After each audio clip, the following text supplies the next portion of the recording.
Hang on. Hold on. I'm not doing this with you. I'll be dumb. Okay? Nothing's gonna happen. Okay? Why I have to be treated like this? Well, you started pulling away, and I don't like that. Okay? Why do I have to be treated like this? Because don't move. Why am I treated like this? I'm trying. Please. Just relax. Just relax. There we go. Okay, just relax. She was walking down the middle of the street. No shoes, no clothes, no sense of where she was or what she had just done. It was an ordinary Tuesday in Tallahassee, Florida. The sun was already up. Birds were already singing. Neighbors were already heading to work, coffee in hand, radios on. Normal morning, normal world. And then they saw her. A woman, barefoot, completely naked, moving through the neighborhood as if she were simply out for a stroll. Her eyes were open but empty. Her mouth was moving but no words were coming out. At least not words anyone could understand. Someone called 911. They assumed she needed help. They were right, but not in the way anyone imagined. When police arrived on the scene and escorted this woman home, what they found inside that house would stop even seasoned officers in their tracks. It was not just a crime scene. It was something that none of them had ever seen before. Something that none of them would ever forget. Her name was Earleen Tucker. She was 58 years old, and inside that house on an unremarkable street in Tallahassee, Florida, lay the body of her mother, along with a piece of her mother's heart. This is the story of what happened. And more importantly, this is the story of how it all led to this moment. How a woman arrived at the front door of something so dark that the justice system itself did not know what to do with her. Stay with me, because this case is unlike anything else. Every story has a before. Before the crime scene, before the yellow tape, before the neighbors standing on their lawns with their hands over their mouths. There was a house, a modest, quiet house in Tallahassee, Florida. The kind of house you drive past every day without noticing. A small yard, a front door that looked like every other front door on the block, curtains in the windows, maybe a mat at the entrance. Inside that house lived two women. Lucille Tucker was the elder. She had lived a long life. By all accounts, she was a woman who had raised her children and done her best. She had made it to a point in life where most people slow down, where most people get to rest, where the big worries shrink and the small joys grow larger. The warmth of a familiar chair, the rhythm of a familiar television program, the comfort of a home she knew well. She was living with her daughter. Earleen Tucker was 58 years old, the daughter, the woman who would walk out of that house the following morning with nothing on and no clear understanding of what she had just done. What was Earleen's life like before this? What had brought her to this house living with her elderly mother in Tallahassee? The full picture of Earleen Tucker's history is complicated. What is known is that her mental state had been deteriorating for some time. People who knew her, people who had been around her in the months and years leading up to that morning, had noticed changes, escalating strangeness, thoughts that did not connect, words that did not land in the places words are supposed to land. Mental illness does not announce itself at a single moment. It builds, slowly, quietly, and in many cases, the people closest to it are the last to fully understand what is happening. Lucille Tucker was elderly. She was living with her daughter, and somewhere in the background of that domestic arrangement was a danger that neither of them may have fully understood. The night before police were called to that neighborhood, the two women were inside that house together. We do not know the full details of every hour that passed between them. We do not know what was said, what was eaten, what was watched on television. We do not know if Lucille went to bed early or if the two of them sat together in the same room as the night grew darker. What we know is that Lucille Tucker did not survive the night. And what we know is that by morning, Earleen Tucker had left the house without her clothes and was walking down the middle of the road. Somewhere in between those two facts lies the shape of what happened. But before the crime, there was the quiet, there was the house, there was the before. And the before in cases like this is always the part that haunts you most. Not every tragedy is a single decision. Sometimes it is a series of moments. A door that should have been opened. A phone call that should have been made. A system that should have caught something before it became catastrophic. The question that hangs over the Earleen Tucker case is not just what happened inside that house. The question is how it was allowed to get there. Mental illness in this country carries an enormous weight of stigma. Families struggle with it quietly. They rationalize. They explain away the strange behavior. They tell themselves that today is just a bad day, that tomorrow will be better, that it is not as serious as it looks, that everything is fine. They do this because they love the person. They do this because the alternatives are frightening. They do this because the systems that are supposed to help are often fragmented, underfunded, and difficult to navigate. They do this because being honest about the severity of a loved one's mental illness can feel like a betrayal. So they wait, and they watch. And sometimes the situation moves faster than anyone was prepared for. What we know about Earleen Tucker is that her mental state had reached a point of serious crisis.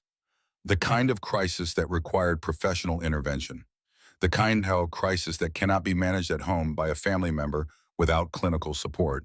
Lucille Tucker was an elderly woman living in the same house as her daughter who was experiencing a severe psychotic break. Whether she fully understood the danger of her situation, we cannot say. Whether she had tried to get help for Earleen, we cannot say. Whether Earleen herself had ever been evaluated, diagnosed, or treated before this night, the public record does not make entirely clear. What the public record makes clear is that on the night in question, there was no intervention. There was no one present to interrupt what was unfolding. There was just the two of them inside that house. And somewhere in the darkness of that night, Earleen Tucker's mind went to a place from which there is no simple return. That was the first wrong turn, not made by Earleen alone, not made by Lucille alone, made by a collective failure to recognize that this situation had long since passed the point where it could resolve itself. But that recognition only comes after. It only comes when it is too late to matter. What happened inside that house is horrific. There is no other word for it. And it would be wrong to dress it up in softer language just to make it easier to hear. Part of bearing witness to a case like this is allowing yourself to understand the full weight of what occurred. Earleen Tucker killed her mother. Lucille Tucker sustained a severe wound to her chest. The wound was not accidental. It was not the result of a fall or a collision or any kind of accident. Lucille Tucker was killed by her daughter inside the home they shared. But the act did not stop there. After Lucille Tucker was dead, Earleen Tucker did something that goes beyond what most people can absorb on first hearing. She reached inside her mother's chest. She removed a portion of her mother's heart. The organ was later found on the floor of the home when police arrived. That detail alone stopped investigators. That detail alone separated this case from the long and grim catalog of homicides that law enforcement deals with every year. This was not a case of anger, greed, jealousy, or revenge in any recognizable sense of those words. This was a psychotic act. What was happening inside Earleen Tucker's mind during those moments cannot be known with full certainty, but what the act tells us is that her break from reality was total, absolute. She was not operating in the same world as the rest of us. She was operating inside some internal logic that had entirely replaced the external one. To her, in some dark and fractured version of consciousness, what she was doing made sense. And that in many ways is the most disturbing part of all. Not the act itself, but the fact that inside that act, there was a kind of purpose. She was not simply violent, she was driven. What she was driven by is what the rest of this story tries to explain. And then she walked outside, without her clothes, without her shoes, without any apparent awareness of what she had just done or where she was going. She left the house. She left her mother's body on the floor.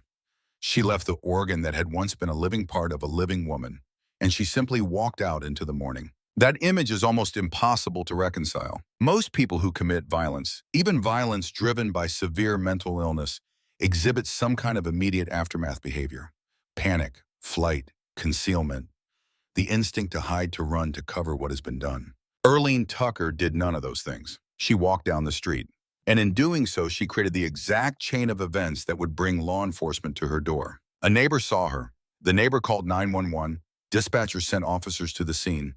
The officers found her assessed that she needed medical attention, and in the course of doing their job, asked her where she lived. She told them, or she indicated it in some way, because officers escorted her back to the house. And when they walked through that door, the morning changed completely. Inside on the floor lay an organ. It was later identified as part of a human heart. Officers immediately understood that something catastrophic had taken place. They moved through the house. They found Lucille Tucker, elderly, dead, with a severe wound to her chest. The crime scene was immediately secured. More officers arrived. Investigators arrived.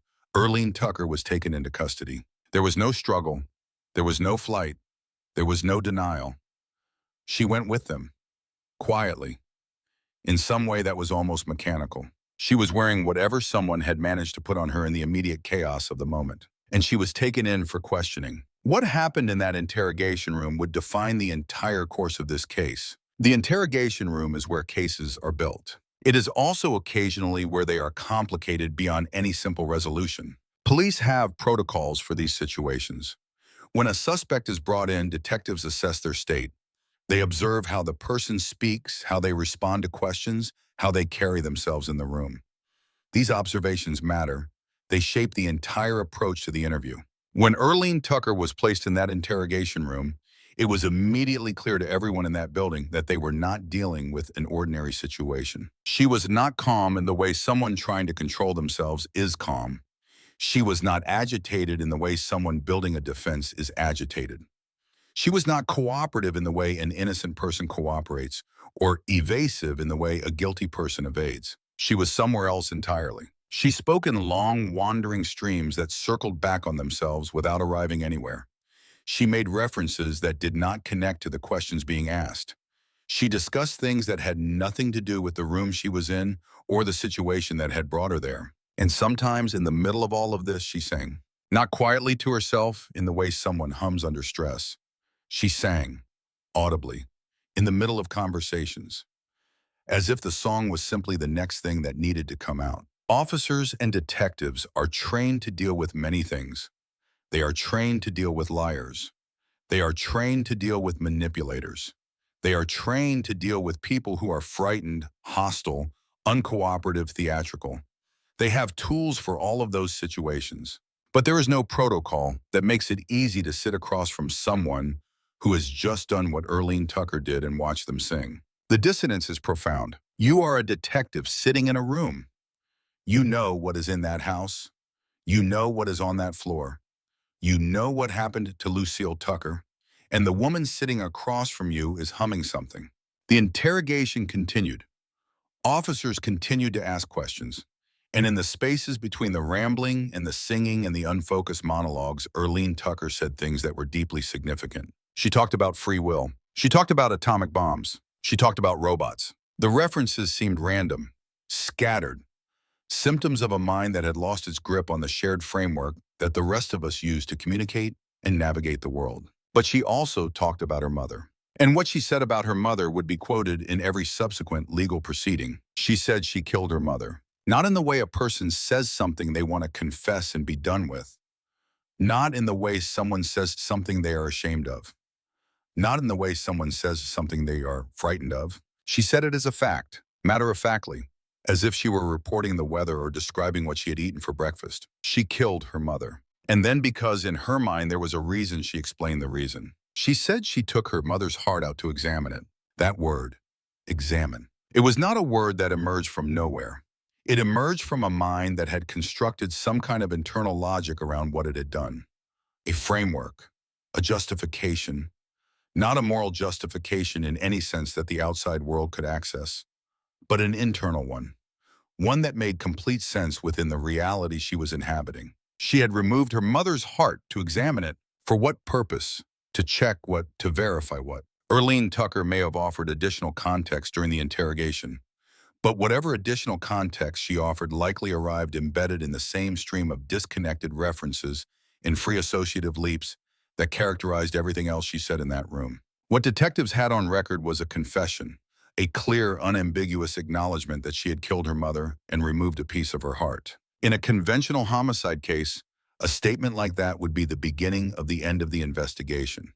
You have a confession, you have a crime scene, you build your case, and you go to trial. But this was not a conventional homicide case. Because the confession, as significant as it was, came from a woman who was clearly undeniably operating outside the boundaries of rational thought. The question now was not what she had done. Everyone knew what she had done. The question was what the law was supposed to do with someone who had done something so terrible and yet so clearly did not understand what she had done in any legally meaningful sense. That question would take a long time to resolve. And the process of resolving it would begin with the investigation. When a death occurs and a suspect is already in custody, the investigation shifts its focus. It is no longer about finding the person who did it. It is about building an understanding of everything that surrounds that person. Their history, their mental state, The physical evidence at the scene, the timeline of events, the corroborating details that will hold up not just in court, but in the broader process of determining what kind of legal outcome is appropriate. In the Earleen Tucker case, investigators worked systematically through each layer. The crime scene itself was documented extensively. Officers and forensic technicians photographed and cataloged every element of the interior. The body of Lucille Tucker was processed by the medical examiner, who confirmed the cause of death and provided documentation of the wound to her chest. The organ found on the floor was collected as evidence and examined. It was confirmed to be a portion of a human heart consistent with the wound found on Lucille Tucker's body. There was no ambiguity about what had happened physically. The scene told a clear story, even if the mind behind the story was anything but clear. Investigators also looked into Earleen Tucker's background, her personal history, any prior contact with law enforcement, any prior contact with mental health services, any documentation of her mental state from medical professionals, family members, or others who had been in her life. What they found, to whatever extent it was documented, was consistent with what they had observed in that interrogation room. A woman whose grip on reality had been slipping for some time. Security camera footage from the area was reviewed. Footage of Earleen walking down the street that morning was collected as part of the evidentiary record.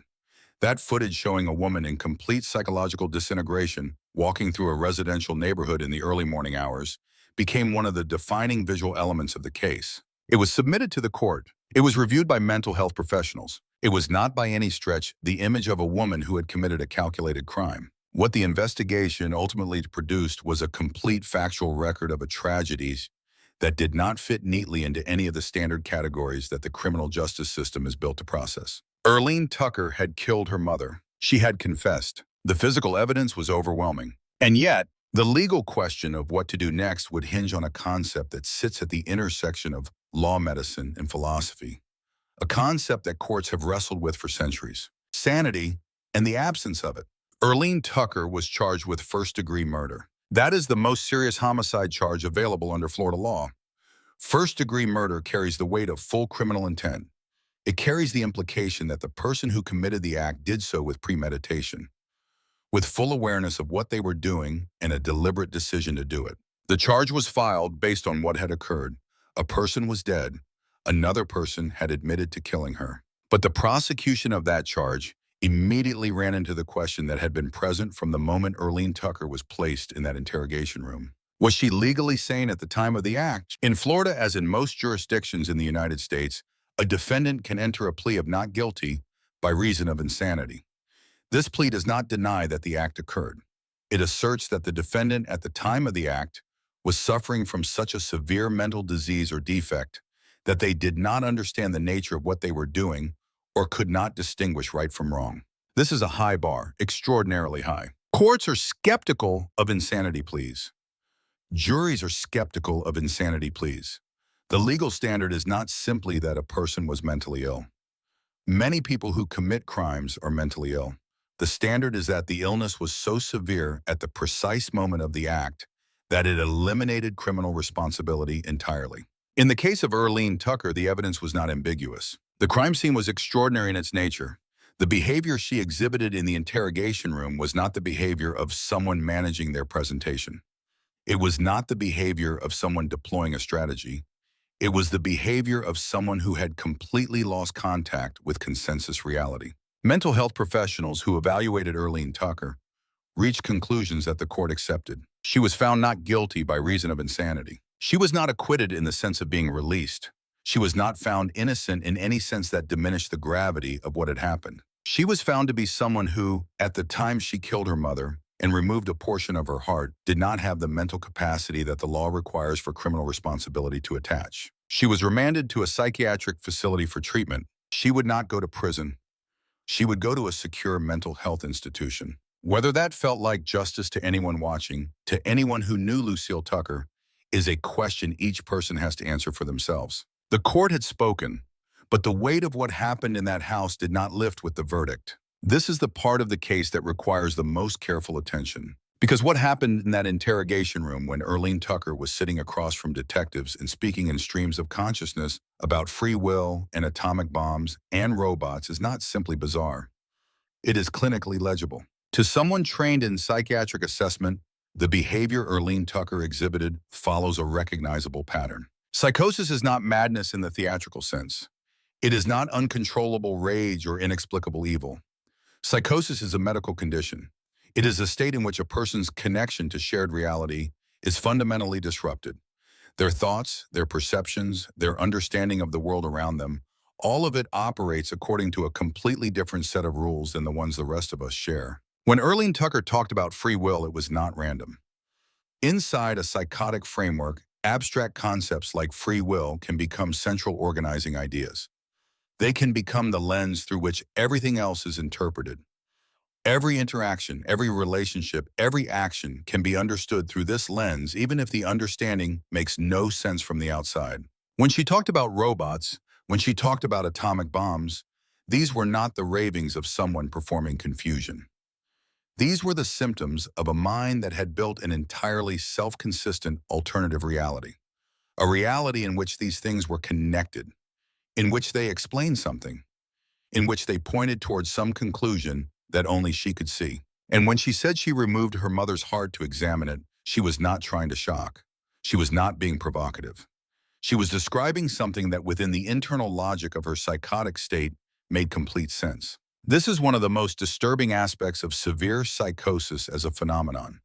The actions that emerge from it are not random. They have internal logic. They have purpose. They have a kind of terrible coherence that is only visible from inside the experience. From the outside, from the interrogation room, from the legal system, from the neighbors on the street watching a naked woman walk by, there is only the incoherence, only the breach of every norm that we use to hold society together.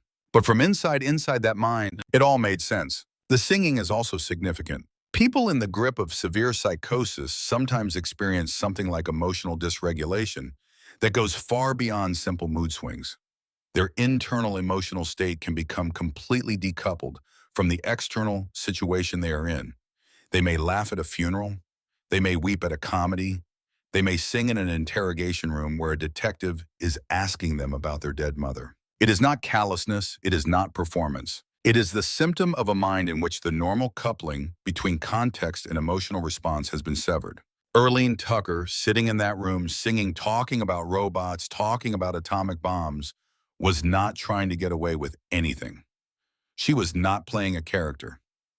She was exactly what she appeared to be, a mind in total crisis. And that truth, more than any other single element of this case, is what demands that we engage with it, not as a horror story, but as a case study in what happens when mental illness goes untreated until it reaches catastrophic proportions. Her name was Lucille Tucker, and it matters that we stop here and say her name clearly without allowing it to be swallowed by everything else in this story. Lucille Tucker was a mother. She had raised children. She had lived decades. She had seen things change and things stay the same. She had accumulated all the small particular details that make up a human life. Preferences, memories, things she liked to do in the morning, things she thought about before she fell asleep, people she loved, people who loved her. She was an elderly woman, and she was living with her daughter because that is what families sometimes do. They make arrangements, they find solutions. They try to keep the people they love close. She was in her home in a familiar space surrounded by the objects and patterns of her own life. She should have been safe. She was not. And the tragedy of Lucille Tucker's death is not reducible to the legal outcome that followed. It is not resolved by a verdict or a psychiatric commitment order. It does not shrink in the telling. An old woman died in her home at the hands of her daughter. She died violently. She died in a way that no one should die. And she died in a situation that might have been prevented. That last part is where the grief becomes something else. Because Lucille Tucker's death was not inevitable. The chain of events that led to it could have been interrupted. If Earleen Tucker had received appropriate mental health care before her condition reached the point of psychotic break, her mother might still be alive.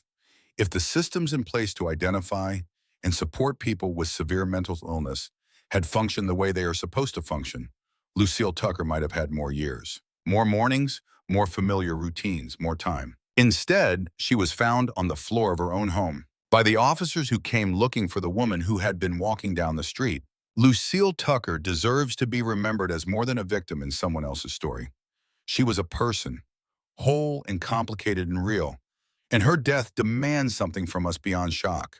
It demands that we ask the question that this case insists on asking. It demands that we look honestly at the conditions that allow tragedies like this one to happen. Cases like this one are not easy to learn from. They resist easy lessons.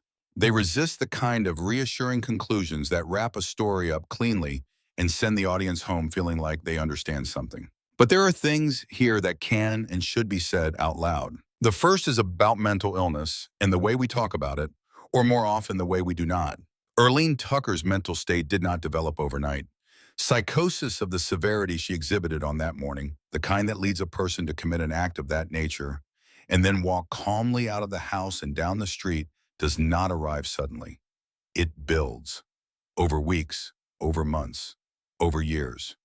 There are signs. There are changes. There are moments when someone who is paying attention might notice that something is seriously wrong. The question is whether anyone noticed. And if they noticed, whether they felt equipped to do anything about it. In this country, mental health care remains one of the most underfunded, undersupported, and stigmatized areas of the entire healthcare system. People who need serious psychiatric intervention often cannot access it. Families who are living with someone in psychological crisis often do not know where to turn.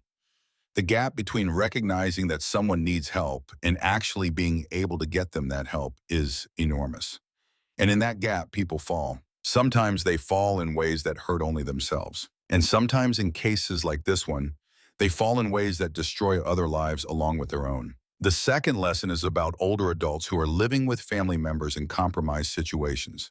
Elderly people are among the most vulnerable in our society. They often depend on family members for care, companionship, and support. That dependence can be beautiful. It can be a profound expression of love and connection. But it can also create situations in which the vulnerability of the older person is not adequately protected. If an elderly person is living with someone whose mental state is deteriorating, they need someone checking in. They need a system around them that is paying attention. They need neighbors, social workers, community members, anyone who will notice and who will act. Lucille Tucker needed that. She did not get it in time. The third lesson is about the insanity defense itself and the controversy that surrounds it. Public reaction to verdicts like the one in this case is often one of outrage. A person admits to killing someone. There is physical evidence. There is a confession, and they are not sent to prison. For many people, that feels like a failure of justice. But the legal standard for criminal responsibility exists for a reason. Punishment presupposes the capacity for moral understanding. It presupposes that the person being punished understood what they were doing, understood that it was wrong, and chose to do it anyway. When that capacity is absent, not diminished, not compromised, but genuinely absent, the legal tradition of virtually every society in the world recognizes that something other than punishment is required. That recognition is not weakness. It is an acknowledgement of the full complexity of human psychology.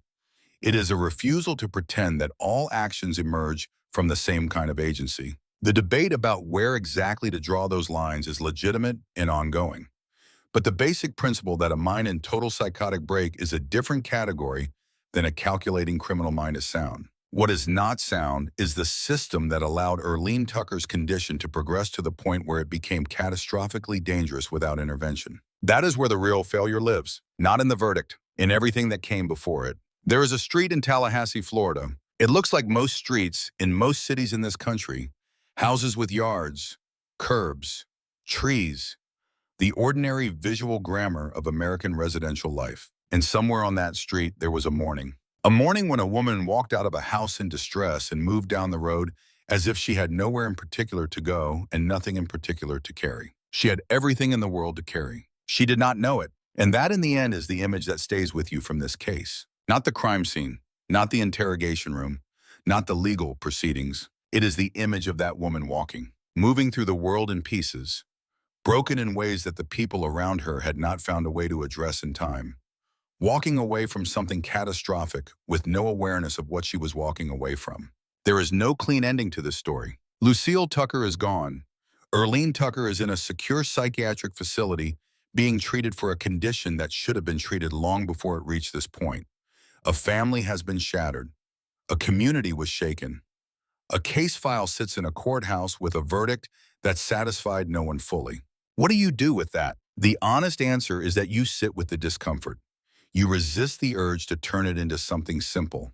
You let it be as complicated as it actually is, because the complicated version is the true version. And if there is any obligation we have to Lucille Tucker, to the woman who died in her own home on an ordinary night, it is to be honest about the conditions that made her death possible. To look at the gaps in the systems that were supposed to protect her. To ask with real urgency and real intention what we can do differently. Because Earleen Tucker was not the first person to fall through those gaps. And unless something changes, she will not be the last. The street is quiet now. But somewhere in a house that looks just like every other house on a street, that looks just like every other street, someone is struggling. Someone is losing their grip. Someone is surrounded by people who are not sure what to do. Someone is sliding towards something that cannot be undone. The question this case asks all of us is simple. Are we paying attention?